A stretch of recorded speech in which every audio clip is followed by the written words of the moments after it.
Wakey, wakey, little soldier. Come on now, time to get up. I said wake up! Morning, darling. I love Sylvando, but something keeps bugging me.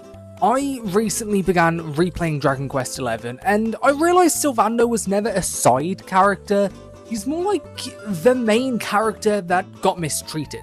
A newcomer assumes his whole identity is like, he looks gay, he's probably gonna be gay, which is funny because he isn't even actually gay, but this is one example of the crack in the mistreatment that fans give him. But the secret truth is he is the only party member who was never actually written to be a comic relief. Not completely. He's actually the secret protagonist. If you're looking for me, I'll be in the cheap seats. Don't forget to give me a wave. He is the only character in 40 years of Dragon Quest history who stands alone like this, and give me a chance to prove that because I'm going to. He doesn't join to support the Luminary, or he needs the Luminary. Instead, he uses the Luminary for his own goals, and he's the only character in the series to do this. He was given a narrative circle of a protagonist that no other side character was ever given in this series, and by the time this video's over, I think you will agree with me. The beauty of Sylvando isn't in his impeccable fashion, it's in how much pain and hope he simultaneously internalizes to make the world a better place. He's the ultimate proof that anyone can make a real change when your heart depends on it, even when that means facing the reality of defying family expectations. Everyone loves Sylvando, but I never see anybody truly talking about the complexities of Sylvando and the truth behind his character, so let's talk about it.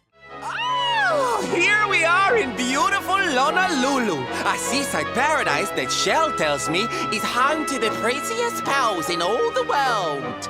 He was already an independent guy before we ever met him. The great Sylvando was introduced in Act 1 exactly how the circus wants you to see him. He's flamboyant, he's theatrical, he's dedicated to putting on a good show. Every other new companion at this point has arrived with seriousness, grief, duty, or purpose. Sylvando arrives with levity like none of that even applies to him. Where the rest of the cast is introduced through conflict, Sylvando is introduced through his performance.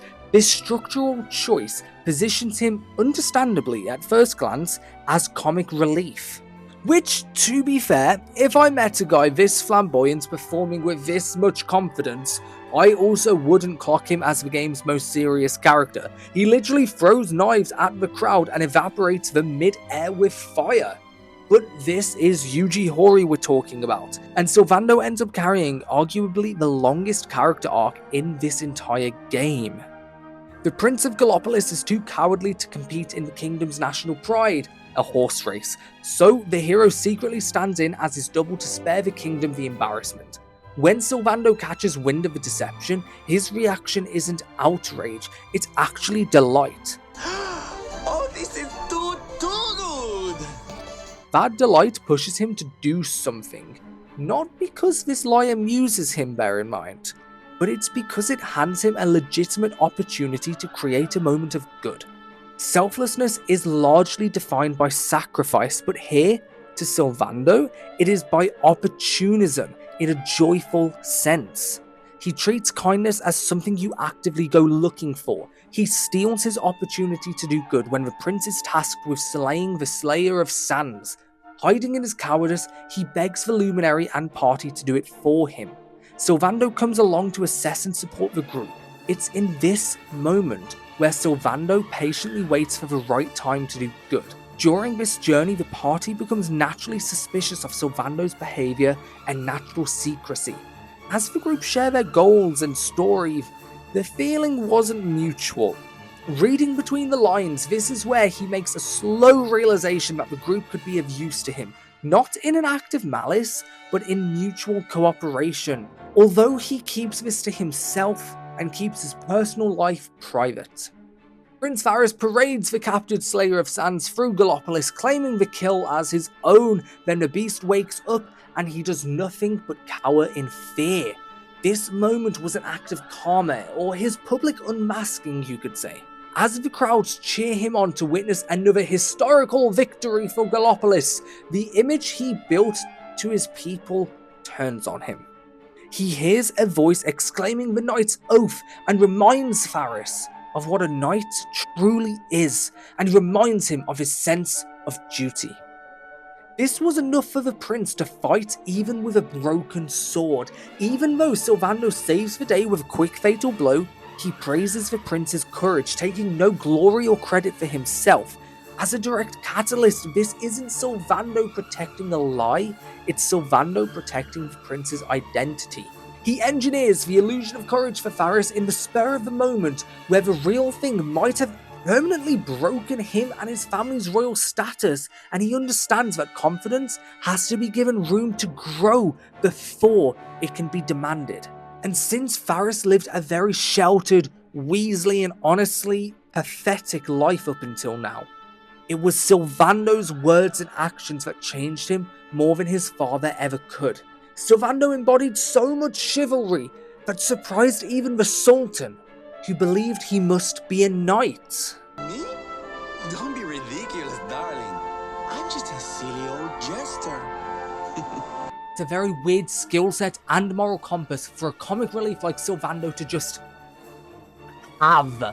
But he uses the moment to inspire Faris to find his courage, confess the truth to his father, rather than letting the lie stand. During this sweet exchange between father and son, the Sultan compares his son's bravery to being worthy of following Sir Hendrik, the most esteemed knight of Erdrea. This whole introduction arc reveals a pattern that's easy to miss on the first playthrough. Sylvando doesn't just hand people the lessons or the confidence, he insists on showing them and teaching them until they eventually earn it honestly. And that is the first crack in the comic relief impression before we've even left his opening chapter. A comic relief character usually exists to punctuate someone else's story.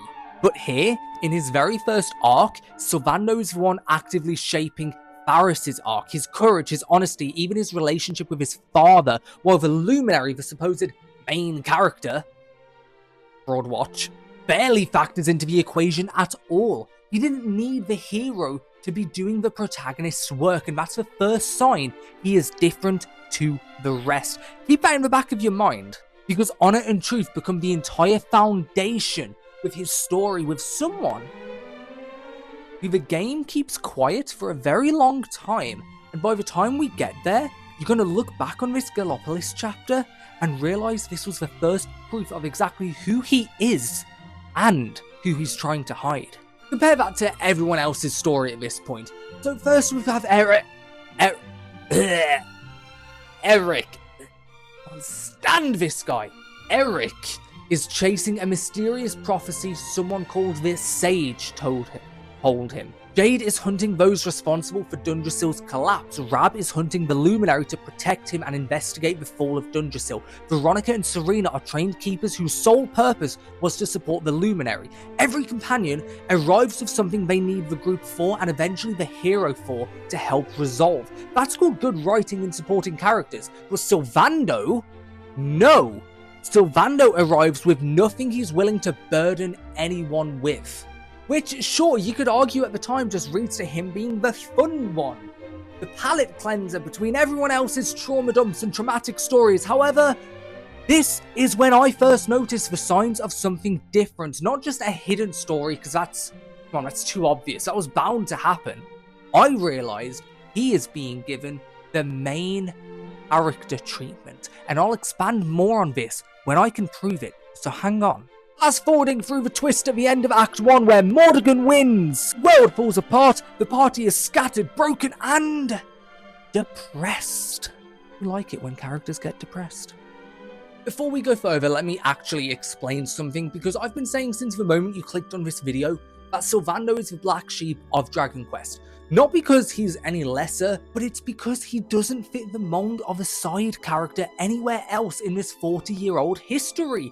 So here's the actual comparison. Look how party members join across all of the Dragon Quest games, right? Almost all of them join for one of three specific reasons: loyalty to the hero, destiny, or a personal goal that happens to be overlapping with the main quest. Jessica Albert in Dragon Quest VIII is the closest thing in this series to an independent side character. She's chasing to avenge her brother's murder by finding Dormagus, and the hero just happens to be hunting the same target. Maya and Mina in Dragon Quest IV follows the same shape, hunting to avenge their father's murder, which runs parallel to the plot, converging paths based on a shared enemy. Which sort of can sound like Sylvando, right? The same energy, an independent force with their own agenda who happens to be walking down the same road, except it isn't. Jessica and the sisters are goal aligned. Once their target is dealt with, their reason to stay resolves with it. Their independence expires. Sylvando isn't chasing a target, he has no vendetta against Mordegon, no debt to the Luminary, no fate binding him in this journey. His reason for staying isn't even about the plot. This sounds auspiciously familiar to Yangus, doesn't it? Well, he is great, but the biggest difference between these two sexy beasts is the people. Every other companion in Dragon Quest XI proves the same rule from the inside.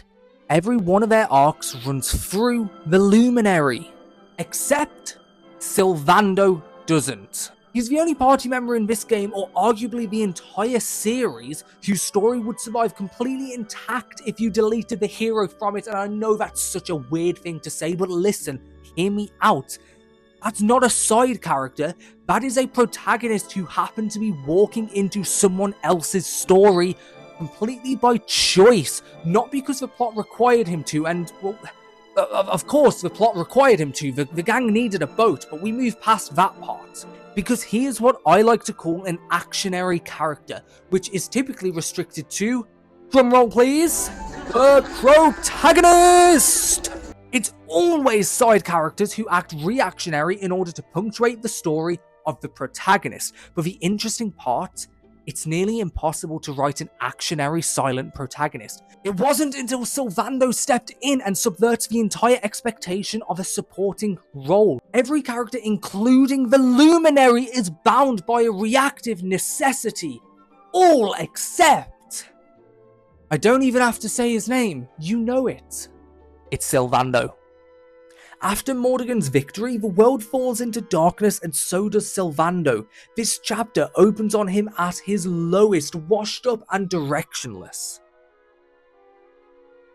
This game intentionally chose to show us Sylvando depressed and at his lowest before we see him go through the biggest chapter of his life, because a protagonist needs a narrative low point to climb out of, especially in JRPGs when it's all about progression. It only took the words from his closest companion, Dave, to literally slap the shit out of him, and he climbs out of this hole fast. From there, he's off, starting his band of soldiers of Smile, from Gondolia to Hotto to Gallopolis, and even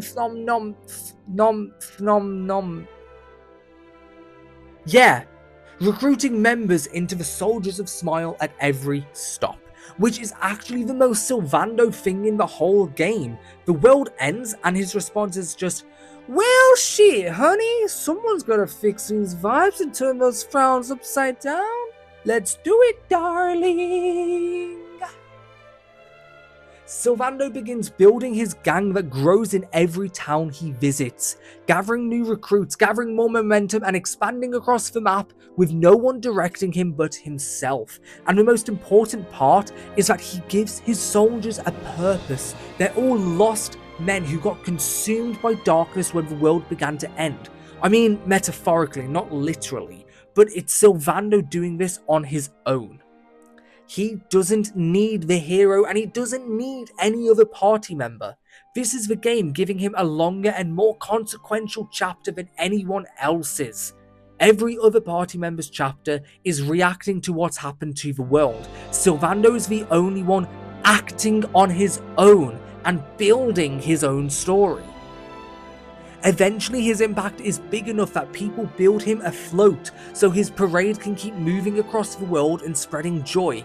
And instead of just plot convenience, it's actually the parade that connects him with the Luminary again. The hero isn't out here making the world better. In fact, he is barely surviving. He is just focused on stopping Mordegon with Hendrik. Sylvando right now is literally doing the thing the Luminary's quest is theoretically for, making the world better. So when they collide again, it isn't Sylvando joining the hero's story, it's actually the other way around. We're fighting an epic battle to bring back something the world has lost.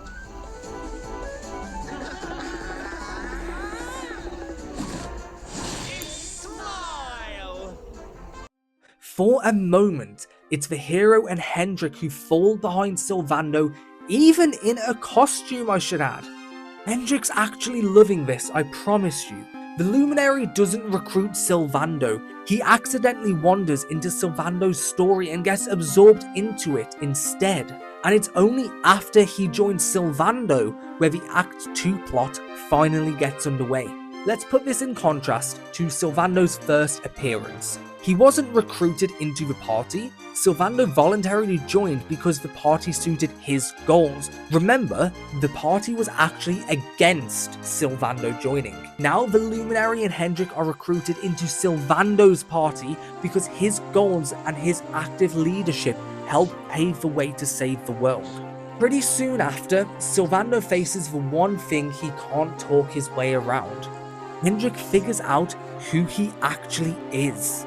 He is the son of Don Rodrigo, the most revered knight in Erdrea, and Hendrik's own former master. This is the first time in the whole game Sylvando breaks his act completely and feels human and small. He's got the courage to fight monsters, or he's got the courage to fight Mordegon, but he's too afraid to walk into his own home, which speaks volumes about the dynamics between fathers and sons.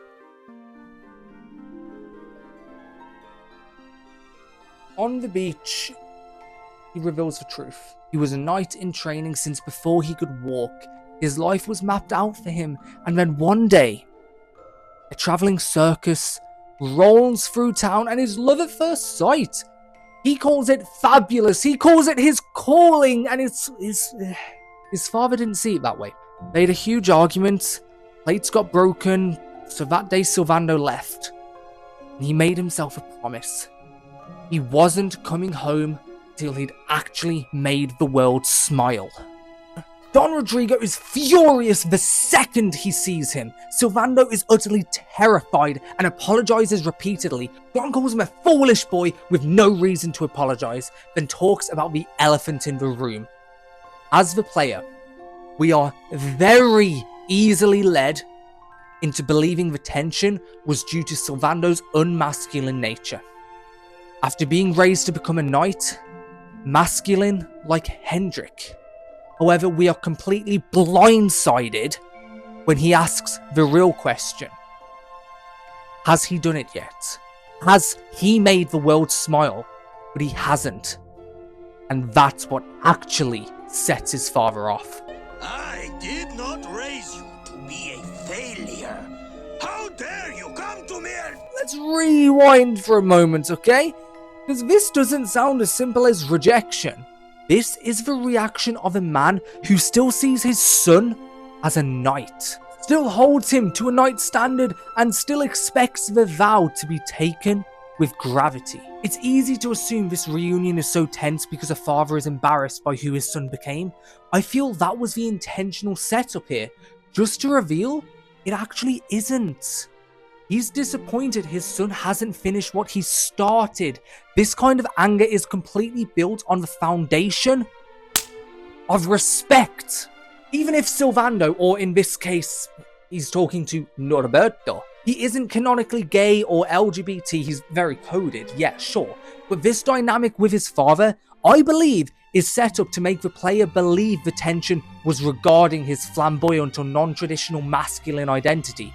It naturally resonates in players that understand this dynamic and have experienced this dynamic in their own lives, especially those guys in the LGBT community, only to actually twist it and reveal he never lost respect for his son and keeps him to the high standard of a knight regardless of his identity and choices. To him, what matters is keeping the knight's oath while becoming who you want to become.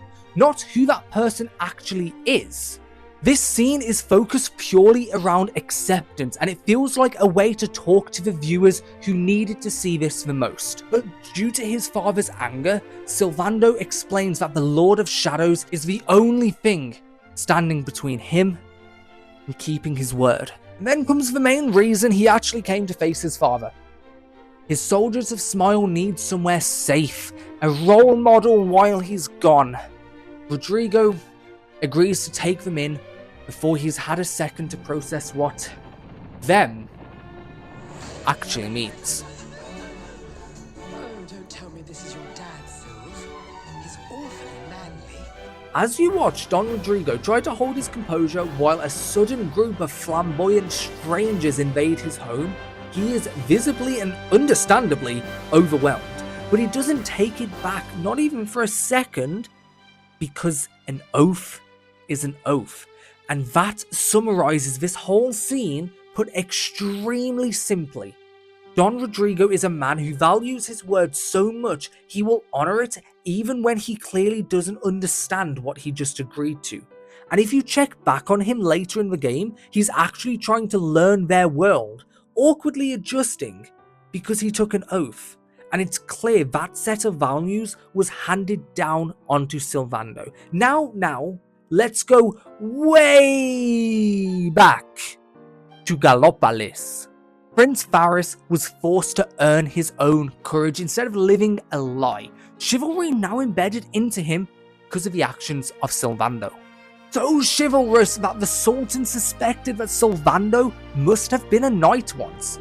This was 15 hours ago, back in Sylvando's first introduction. Sylvando was teaching Faris the exact lessons his own father once taught him, all to just put a smile on the family's face. Now, spoiler alert, extremely long and extremely good story put short. They defeat the Lord of Shadows and then they turn back time. Even after the credits roll, the game doesn't stop. In the post-game, Sylvando and Hendrik are sent to battle a monster together after arguing what it means to actually be a knight. Rodrigo sees a lack of camaraderie or chemistry between the two, and as their teacher, he does one last act to guide them. Once it's completed, Sylvando unlocks a new skill tree called Chivalry, which is really sweet to see. His story comes full circle and he got the approval of his father. But the part I like most is his new ability called Ladies First. He gives up his move in battle for any other lady to go before him. Bro, he's a true gentleman. I said it at the start, so let me say it again. Now that you've seen the whole story, Sylvando was never the side character. He was the main character who got mistreated, not by the party, not even by his father, but by his own game and his own fans, which buried a protagonist story inside of a game that wasn't his own. And well, we should get a game about him. Why did we get this trash, man? Okay, I'm hating on the game. I've never actually played the game, but I just don't like Erik, man. Oh, I don't like Erik. Is that your mom or something? Your mother or something? Everyone still thinks he's the comic relief, but like, to be fair, who said they're mutually exclusive? He can do that while you watch him teach a prince what honor actually costs. You can enjoy his comedic presence while watching him rebuild a broken world, one town at a time when the hero who was destined to save it couldn't. He won back a father who never actually stopped being proud of him. He didn't need the Luminary, any of it.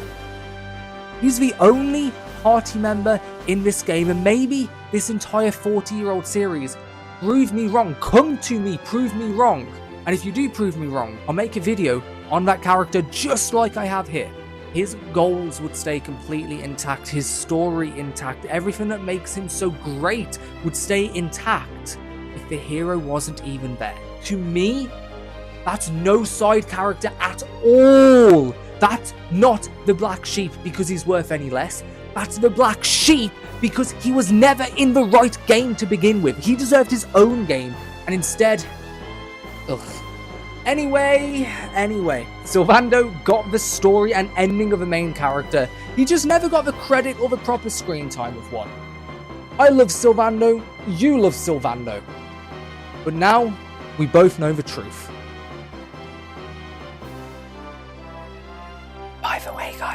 make sure you like and subscribe and let me know below what characters you want me to do next and what you like about Sylvando. Okay.